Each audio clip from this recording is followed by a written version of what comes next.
rutonde kwa bino bintu bitatu rero turagenda ku cambere ukwiye kuba ufise mu bintu byose ukora, haba mu byo mu ngabirano canke mu byo wize. Kino kintu cambere cyo gikenewe ahantu hose, ariko biri kose cyane mu ngabirano kuko niho kenshi bikunda kugaragarira. Tudatinze rero ikintu cambere, imbere ko ndakubwira abanze ko wakoze subscribe, abanze urabe ko wakoze like kugira ngo twicarane tuzinanye. Kora like kabisa, ndabigusabye. Nukora like maze urabe ko wakoze subscribe, wikora rimwe gusa ni minota imisegonda mike cyane gikoresha kugira ngo ukore subscribe tumenyane. Ni waheza kumbiza kino gano naco kamara kumenya icyo ukuyemo cyangwa izugize uze gukora partage, hama unagire commentaire y'ivyo wumvise kugira ngo twese twicarane tuzinanye. Ni hata iki kintu cambere nakubwiye ko kirafatana n'ibintu wize mu ishure, nimba uri umuganga, nimba uri umwarimu, kira kintu cyose ukora mu kazi kawe kose.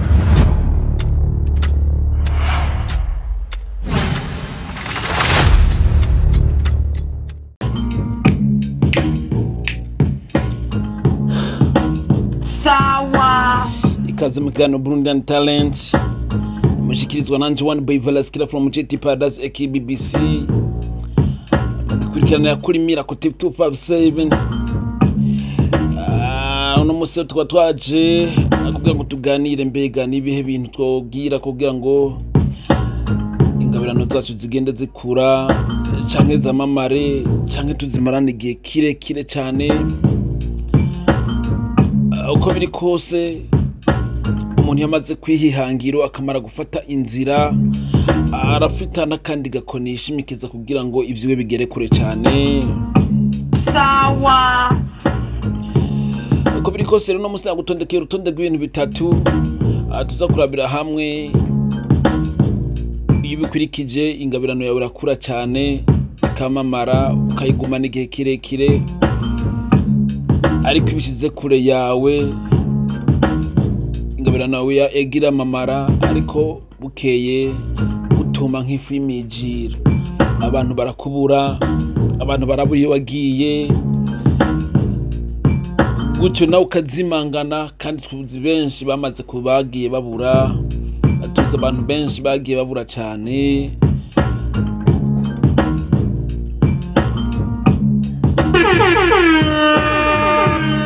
Mu rutonde rwa bino bintu bitatu rero turagenda ku cambere ukwiye kuba ufise mu bintu byose ukora, haba mu byo mu ngabirano canke mu byo wize. Kino kintu cambere cyo gikenewe ahantu hose, ariko biri kose cyane mu ngabirano kuko niho kenshi bikunda kugaragarira. Tudatinze rero ikintu cambere, imbere ko ndakubwira abanze ko wakoze subscribe, abanze urabe ko wakoze like kugira ngo twicarane tuzinanye. Kora like kabisa, ndabigusabye. Nukora like maze urabe ko wakoze subscribe, wikora rimwe gusa ni minota imisegonda mike cyane gikoresha kugira ngo ukore subscribe tumenyane. Ni waheza kumbiza kino gano naco kamara kumenya icyo ukuyemo cyangwa izugize uze gukora partage, hama unagire commentaire y'ivyo wumvise kugira ngo twese twicarane tuzinanye. Ni hata okay, tutatinze ka tugenda ku cambere. Sawa icambere kikaba ari indero, kugira indero mu bintu byawe byose. Gira indero mu tipe. Sawa ati indero gute rero? Discipline irakenewe mu bintu byose, cyane mu bantu b'impano, mu ingabirano. Ufise ingabirano yo kuririmba, gukina filime, gukina comedy, gutera umupira cyangwa gukina umupira, gukora ibintu byose mva bwenge. ikintu ca mbere nakubwiye ko kirafatana n'ibintu wize mu ishure, nimba uri umuganga, nimba uri umwarimu, kira kintu cyose ukora mu kazi kawe kose, indero ibikenewe. Nusanga rero udafise indero mu bintu byawe byose, urashobora kwamamara mugabo vuba abantu batumye wamamara baraguheba, urababura, ya hiti yawe irasubira hasi kubera ikibasanze uri umuntu udafise indero. Mugabo basanga uri umuntu ufise indero, bazoguma bagukurikira, usanga ibintu byawe byagiye byaguka, byagiye bikura cyane kugera kure cyane ushaka aho ugera hose. Sawa. Ya uko biri kose rero ndakubwira ati mu kazi kawe kose ukora, cyane cyane ndavugira abantu b'impano kuno munsi nibo twaje tuvugira, gerageza ugire discipline, gerageza ugire indero ishitse. Mugira indero naho ni gute? Ubaha bato n'abakuru, umviriza abantu maze umenye gucaguramwo ibyiza, ibibu vyigire kure, ariko ata muntu ututse, ata muntu ushwaniye. Reka kwerekana kumenga uri igihangange, gusuzugura abandi. Akumbure genda buke buke, na Yesu yavuze ngo uzo kwishira hejuru azoshigwa hasi, ubona uzoshigwa hasi azoshigwa hejuru. Uko biri kose rero birakenewe. Araka twende ku kintu ca kabiri twihuse, kuko ndakubwira ati dukeneye ko video irambirana. Cyane cyane ikintu ca kabiri kiraza gufata abantu b'ingabirano, abantu b'impano, kuko kiramatanye cyane cyane no kwamamara. Ndavuga ngo hitinga, kumenyekana. Sawa. Nubu kumva kuhitinga canke kumenyekana canke kwamamara, ikintu ca kabiri rero kiza gutuma ingabirano yawe itagera kure cyane mu gihe wagishize mu buzima bwawe, ni akaboregwe canke kudandahigwa hiti, kuboregwa hiti canke kuboregwa ukumenyekana kwawe. Nimvuga kuboregwa canke kudandahigwa, ntiwumve ko ari kuboregwa inzoga canke kuboregwa ibifungurwa, ariko wumve ko ari kubona wagiye kuri hiti, uri kuri trend kabisa, ukaca wumva kumenga urasumba Rema, gusumba Diamond.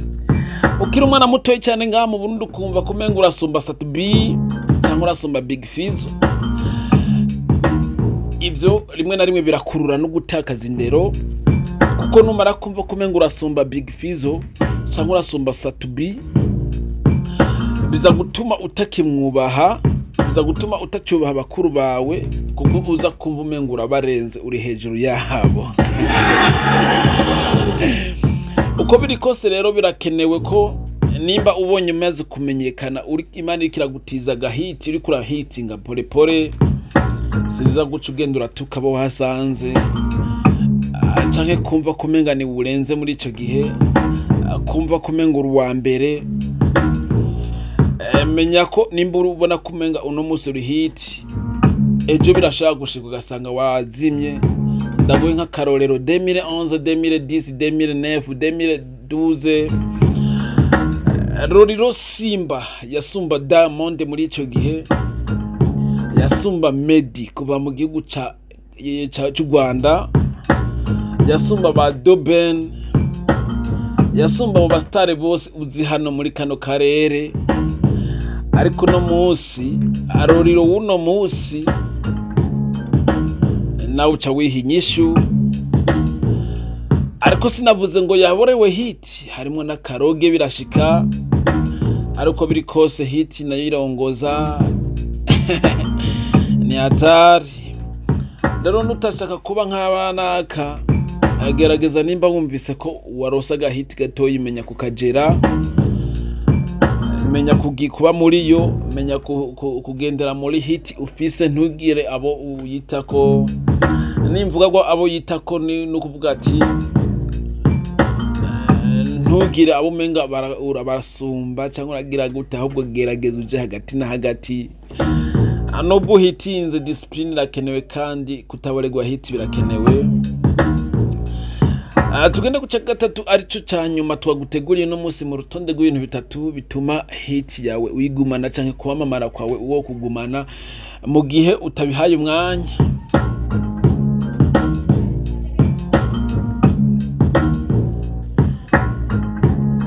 Ni kwigumya canke gufata ibyawe nk'ibyawe utiyumviriye ngo ntibariko baramfasha canke bariya nabaye n'ibindi bikeneye ariko simbone ndabikura. Gerageza kwigumya. Nimvuga kwigumya wumve ko wagerageza kwitahura. Nimba uri umuririmbyi ukavuga ati jewe nshaka gukorera indirimbo yanje muri studio nshaka kuriha ibihumbi 100, ntucika intege. Gerageza wamukorera muri iyo studio nyene.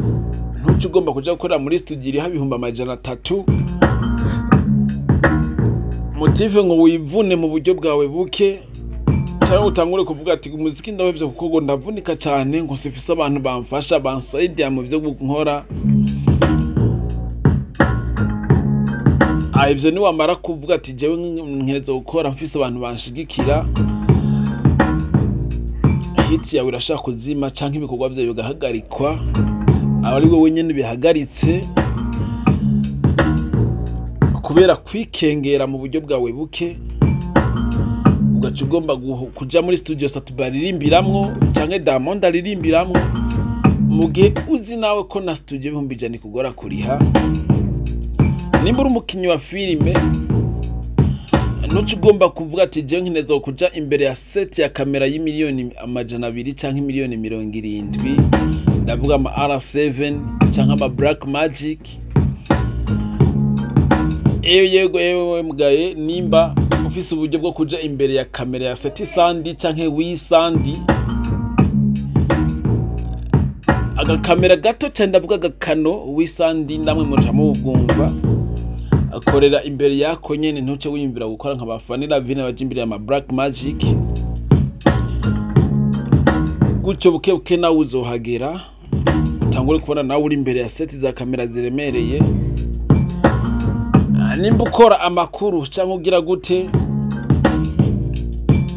ntuce wiyumvira kuja imbere ya kamera nk'iyo umukozi wa RTNB aje imbere canke nk'iyo umukozi wa umukubito aje imbere canke wa Buja Hit. Nimba ufise na telefone nimba ari ukoresha, igikuru nuko ijwi ryawe rishikira abantu bawe, igikuru nuko message yawe shikira abantu bawe. Buke rero uzohashika. Ntucucika intege ngo ntibamfasha canke utangure gukoma induru ku makamera ngo ndemwigaye niraba mumfashe ngo ngure kamera ngo ngure microphone nziza. Koresha ibintu byawe nyene uko nyene.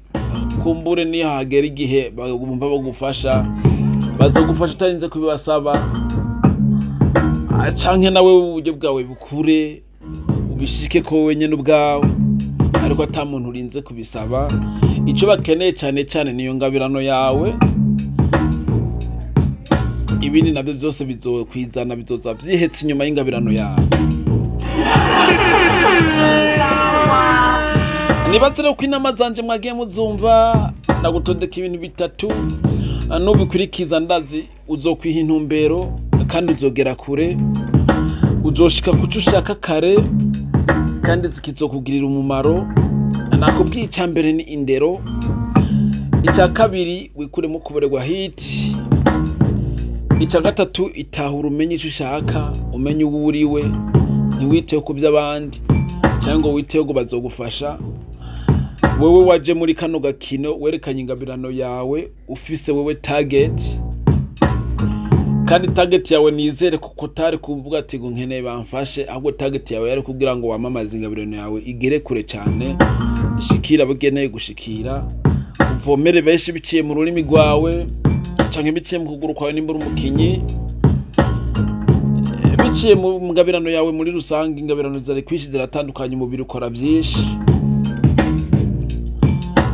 Ronda kwibutsa ko yari Miracle TV 257 ariho honyene uzusanga bino biganiro. Nawe washikiriza ni J1 Boy Valaskira from NT Paradise aka BBC. uradusanga kuri TikTok ni one boy promoter, uranadusanga kuri Facebook ni one boy promoter, udusanga kuri YouTube ni one boy promoter canke Miracle Tip 257. aho tugagenda tuganira kuri YouTube yacu ya one boy promoter, turaguteramisha biciye muri vibe classic, tukuzana indirimbo zigezweho zamamaye zikunzwe, tukaziryohererwa hamwe. Reka ndakubwira ati rero ndagukunda cyane, Imana guhezagire, wikwe gukora like, wikwe gupartaja ino video. Ndakubwira ati ciao ciao, respect. Sawa.